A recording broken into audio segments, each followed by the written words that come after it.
Disclaimer: there's none of my political opinions in this video. I'm just stating how the political environment will be in Gensokyo. Gensokyo is an interesting place with even more interesting politics. Well, not really, but you get it, no? So, I'll go through different categories and state the general city opinion of it and some other things. Point number 1. Government.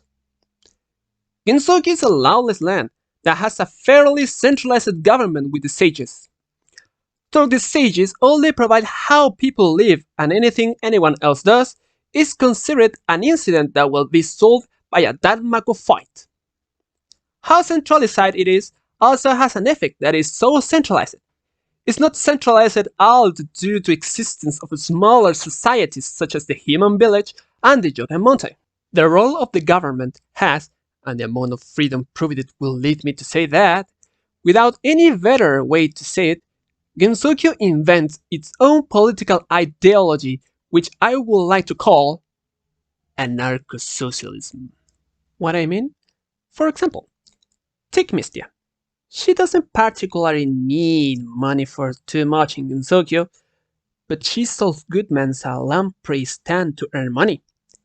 This is because the government, the sages who built Gensokyo to what it is today, provides with essentials, while other things have to be bought, but yet there's a lot of possibility for them, and they just might have to get into a spell card fight. But that's not real punishment. Hence why Gensokyo is an anarcho-socialist place. Point number 2. Twitter bait. If you want to know Gensokyo's general opinion on non-Asian people, just look up how Japan's relationship with other races and countries was during 1875, which was during their westernization, in fact, that I will tell you the answer. Basically, there is no black people in Gensokyo. Contrary to both popular beliefs, not everyone in Gensokyo is gay, or even an ally of gay people. For example, take Meira. She's not Christian, but she displays homophobic behavior. She, some PC-98 character, wouldn't be alone in this belief, just like in all Japan in general. But like PC-98 Reimu, there is clearly still some homosexuals in Gensokyo, and still plenty of allies. It's just like the outside world in these days. There's the homophobes as well as the homosexuals. The fact that a lot of Gensokyo is so traditional doesn't help. If there's a character you could come out to, it's Kanako. The next bit of what I'm gonna say is highly controversial, but I'll say it anyway. Gensokyo doesn't give a shit about pedophiles and child labor. I'm not saying I'm supporting that shit, but I'm saying Gensokyo doesn't give a rat ass and kid diddlers, just like the Catholic Church. They even use these youngins for their own benefit, such a PC-98 Reimu being like 10 and yet still being a shrine maiden. Gensokyo is actually an extremely corrupt dystopia, just like a Catholic Church. Like, why did Meira get disgusted that Reimu, a girl, was asking her out and not the fact that she's also a little kid while Meira looks pretty grown up? It's because kids in Gensokyo are given the same rights as adults. There's no drinking age and there's no age of consent. Varying places in Gensokyo have different political environments.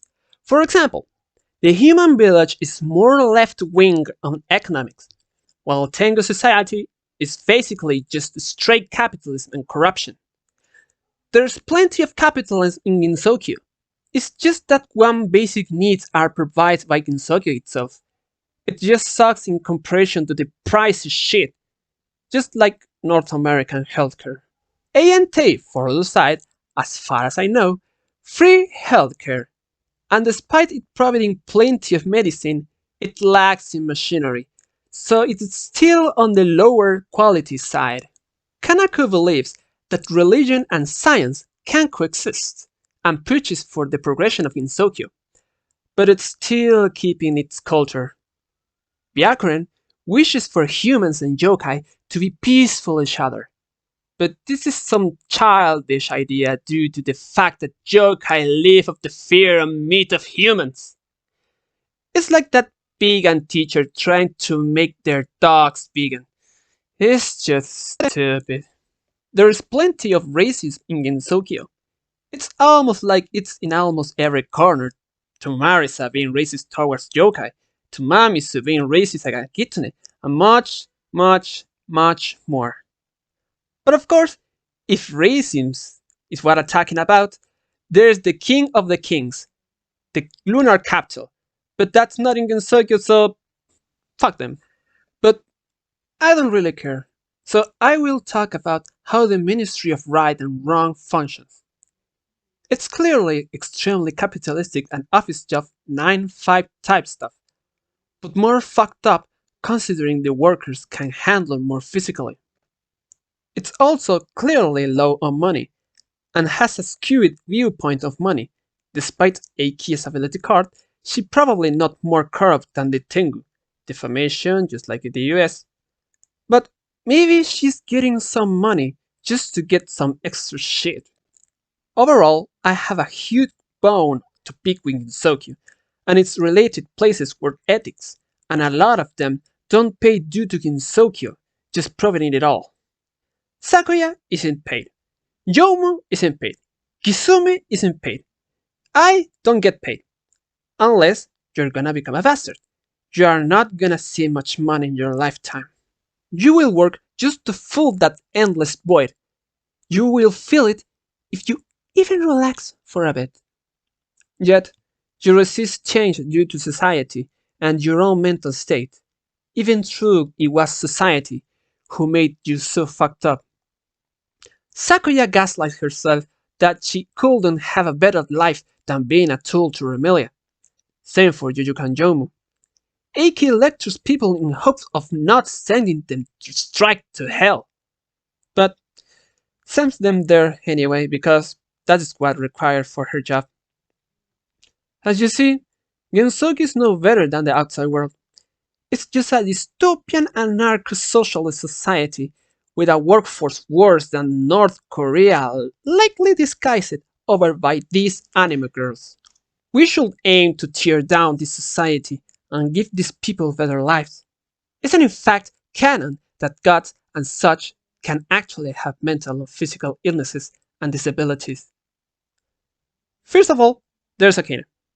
Second of all, assuming Sun's wording in the Omake text, Eiki's mirror usage makes her tired, and tiredness is obviously associated with some mental faulties. Like I said earlier, the Ministry of Right and Wrong workforce can handle a lot more physically, but it lacks to do so mentally. Do you really think, with this information, these people in the Touhou project world are okay? Well, maybe. So as long as they keep working, as long as they keep being Yukari's dogs, they will. But as soon as they have free will, like Koichi, they will feel like shit, such as Kagase. There is more to Gensokyo's inhabitants than what meets the eye. Overall, stay in school, kids, and don't think about being interested in the occult.